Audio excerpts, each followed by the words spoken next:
Et la deuxième tout de suite. Le glyphosate, je voulais parler du glyphosate. Il faut 2 heures là. Hein. Ah merde. Non, donc juste pour savoir, en fait, il y a 5 ans, je crois à peu près, il y avait eu un article sur science et pseudosciences qui était sorti et qui était plutôt rassurant ce sujet. Voilà, il y a quelques années qui sont passées depuis. Je voulais savoir si c'était toujours le cas ou si on avait un peu évolué sur ce sujet. Une veille sur le glyphosate. Bon, d'abord, on répond sur la question de j'ai pas retenu. Sur le crossover. Oui, on a entendu. Et je suis pas sûr qu'on a Et tout le compris, mais glyphosate on va passer. Le glyphosate, En termes d'épidémiologie, le glyphosate, on y est tous exposés. On en a tous dans les urines, disent certains. Alors, la FIS a longtemps dit il n'y a pas de danger. Est-ce que c'est toujours vrai? moi, je suis en train de regarder ces données. Donc, il y a deux sortes de données. Il y a des données sur l'homme. Donc, les données sur l'homme, c'est des études sur des agriculteurs et des épandeurs.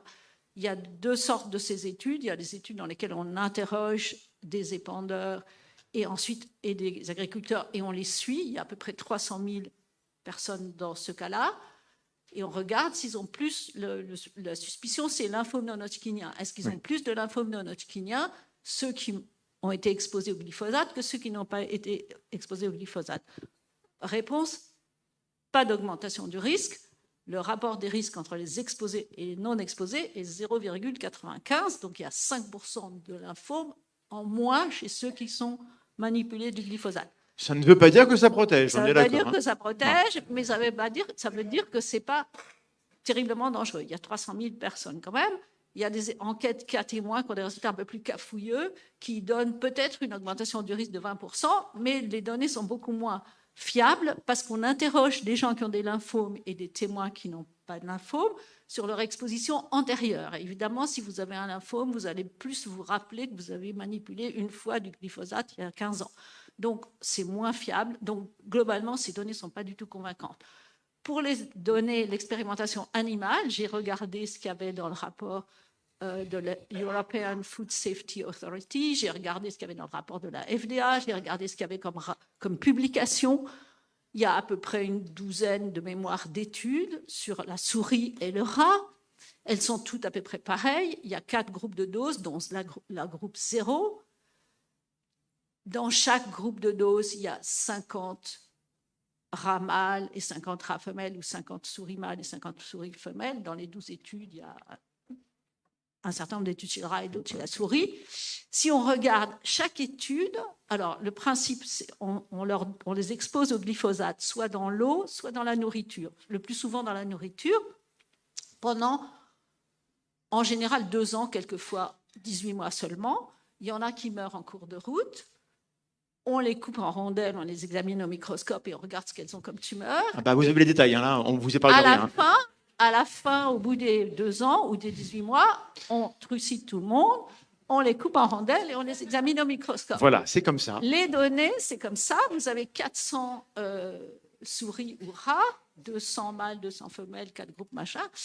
Et vous avez des énormes listes de tumeurs, du rat, du ci, de ça, etc. Et vous avez, pour chaque type de tumeur, donc vous avez 150 types de tumeurs, et pour chaque type de tumeur, les résultats, c'est 0 sur 50, 1 sur 50, 2 sur 50, 0 sur 50 dans les 4 doses chez les mâles et la même chose chez les femelles.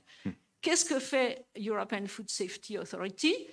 Il pioche là-dedans les résultats où on voit un test de tendance où ça a l'air d'augmenter, du genre 0 sur 50, 1 sur 50, 2 sur 50, 3 sur 50. Petit p égale... Ça ressemble à du cherry picking, je vous me dis ça. C'est exactement. Ce 0,0 truc, il ne regarde même pas si on l'a trouvé chez les mâles, est-ce qu'on le trouve aussi chez les femelles? Bon, évidemment, si c'est un cancer d'un organe génital, ça ne va pas, mais pour tous les autres organes, normalement, ça devrait être cohérent. Il ne regarde pas ça. Il ne regarde pas si les trucs qu'on a trouvés ont l'air d'augmenter dans la première étude ou ont l'air d'augmenter dans la deuxième étude. C'est juste ridicule. L'analyse est ridicule. Okay. Donc, il y a un Américain qui a repris les données de 10 de ces études très détaillées et qui a montré qu'il y avait exactement plus de tendances qui diminuaient que de tendances qui augmentaient en fonction de la dose. Donc, si jamais il y a un risque, chez la souris, en tout cas, c'est pas là qu'on va le voir. Chez la souris et le rat, il y a 0 risque. La seule chose qui montre d'une façon convaincante, c'est que les bestioles qui sont exposées au glyphosate meurent globalement un peu moins, Probablement, dit-il, parce que sous-alimenter des animaux, des humains aussi d'ailleurs, ça prolonge leur existence. Donc, augmente la longévité. Donc, franchement, le glyphosate, les données pour dire que c'est dangereux n'existent pas. C'est juste une pipeau intégrale. Donc, n'en mangez pas à la maison, ça sert à rien, mais bon, si vous voulez vous suicider, vous pouvez vous suicider avec en termes de risque épidémiologique, là, on a des gens qui vous disent, ils ont regardé les données. Voilà, moi, je fais.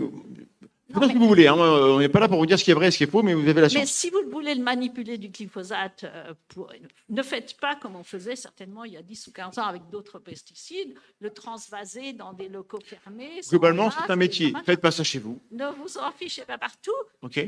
Dans les pays pauvres, en Afrique du Sud et en Asie, les gens se suicident avec les herbicides et pesticides. Les produits qu'ils ont chez eux. En magasin.